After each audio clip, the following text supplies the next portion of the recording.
మొదటి నుంచి 5 చరణాల వరకు నేర్చుకోవాలి. ప్రతి ఒక్కరు కూడా పాడదాము.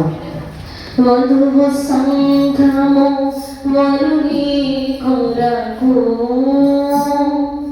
వధువు సంఘము